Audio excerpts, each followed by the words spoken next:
This is Professor Ramsey here, BIP 670, Reducing Cyber Risk. I want to provide you with a little bit more context and information regarding the final presentation later tonight. A few of the students in class have been asking for a little bit more information and guidance on how to go about finding more information on their category or subcategory that they're doing their deep dive for. So what I want to do is just take a few minutes and walk you through where to find some additional information about your control. So I'm going to jump right into the spreadsheet that has all the individual assignments that you guys will be researching and presenting on later tonight. And if I look at the individual assignments, you'll see that there are 26 rows in the spreadsheet. Although the NIST cybersecurity framework contains quite a bit of controls, we don't have enough students in the class to be able to assign all those controls. So what I'm going to do is assign myself to line 26 and give myself that control and just walk you through on where you can go about finding more information about a control. So if I look at line 26, the first thing I'll notice is that column D is the function that this category of the control falls under within the NIST cybersecurity framework. So we talked a little bit about the functions when we reviewed cybersecurity frameworks a few classes ago. And as it pertains to the NIST cybersecurity framework, there's 5 functions. That's the identify, protect, detect, respond, and recover. So the control that I'm looking at falls under the recover function, and the category of the control is communications. So what I am going to do is do a little bit more research into the communications control. So the first thing I'm going to do is click on the control spreadsheet, and I'm going to scroll all the way down to the function of recover. And of course, this is the last one. This is the control of communications. So you will see within the function, my control and category is listed right here on the left in column B. So because there are 3 different cells here, that means there's 3 subcategories of the communications control, which is under the function of recovery. If I scroll to the right here and look at column C, what you'll find is a more description on the subcategories of that control. So this is more fine detail that the control goes into to represent different areas of the category that you've been assigned. So if we look at the communications and recovery, we'll find that there are 3 subcategories. The first is public relations are managed. So what is that? Well, at a high level, you can think of public relations as what does a company do when they get hit with a cybersecurity attack and they have to protect their reputation when they're going to various news outlets or when they're getting questioned about a cybersecurity breach that happened. The news agencies will try to control the information in the story, and it's important that companies like Tesla get in front of the communications to make sure that they're responding in the right way to both internally their internal stakeholders and externally their external stakeholders. So these various controls can be found within the NIST cybersecurity PDF document. So what we're going to do is jump back over to the FinalProject guidelines, and I'm going to scroll all the way down, and you'll find in the references the NIST cybersecurity framework PDF. So I'm going to open that up, and you'll see this is a 55-page document explaining everything you need to know about the NIST cybersecurity framework. So I'm going to do a Control F, and what I'm going to do is search for recovery. And you'll see at the very bottom of the document near the last 10 pages, although this is not the Excel spreadsheet, this is in a table format that allows you to get more information about your particular category that's assigned to you.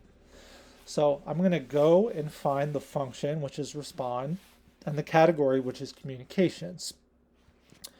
And I will see, actually, I'm in recover. I meant to be in the recover section instead.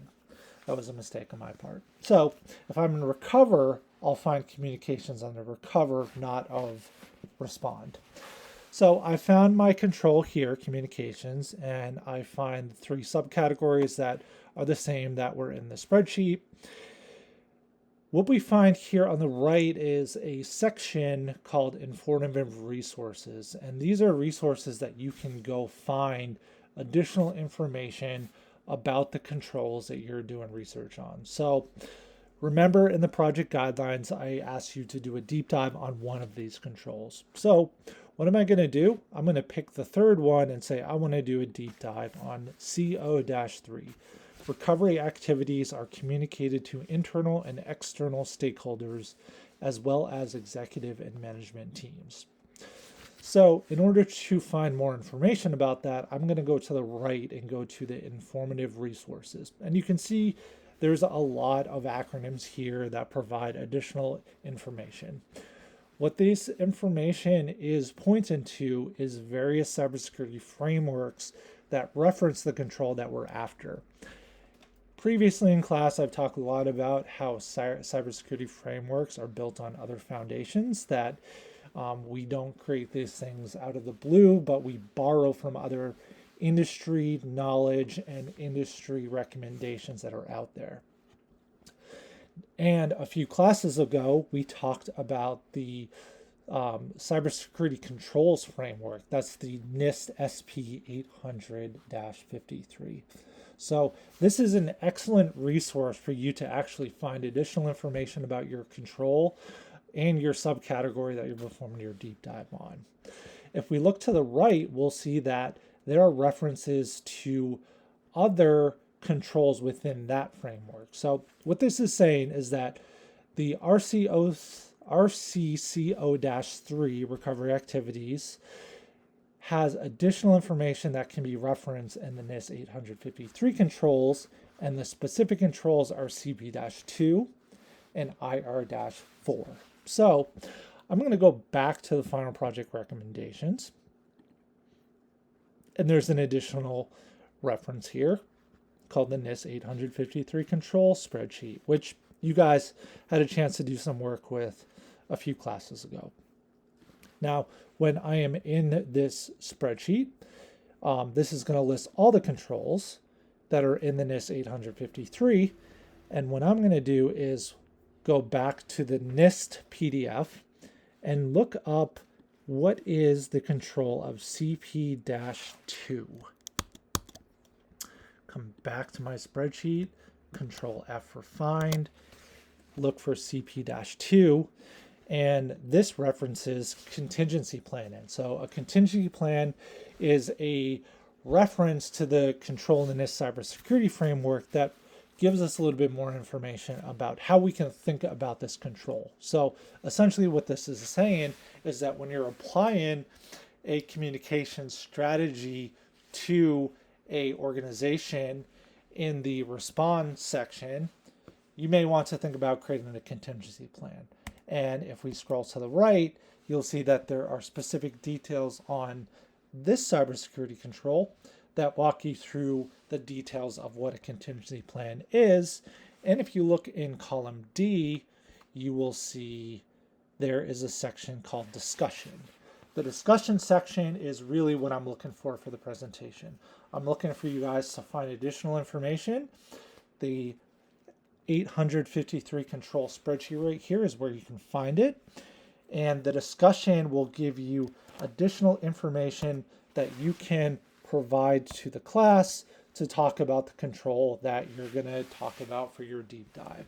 So you can see here, the discussion is going to give you a background of what contingency planning is and how you go about creating actions to make that control part of your program when you're rolling out a cybersecurity initiative to your company. So this is where you'll find your information. So what you would do is sum up that information and explain to the class that you did a deep dive on this control. Here's the additional information I've found.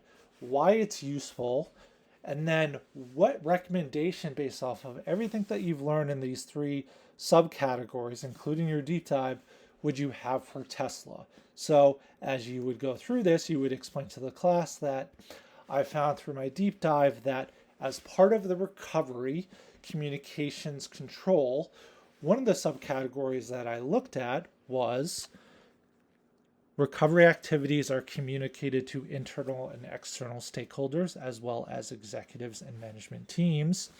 And through the research that I did, I found that creating contingency plans are one way for Tesla to be able to make sure that this control is followed, and a contingency plan that is well thought out would allow Tesla to reduce their cybersecurity risk, because they would have a plan in place when an attack happened that they could communicate to the public to protect their reputation. Sorry. So I hope this information helps you. Please take a look. The presentation that you guys are given, 2 to 4 slides, give an overview of the category that you're doing your research on, explain to the class the different subcategories that you are that fall under the category that you're researching. Pick only one control to do your deep dive on, and then you can use your informative resources section to find additional information. And you can see almost every control here has the NIST 853 controls in there that you can find additional information, which you can find in your project references, and provide the class with some recommendations to Tesla as part of your presentation later. So hope you found this information helpful. Please use this to help craft your slides later tonight, and let me know if you have any questions. Thanks.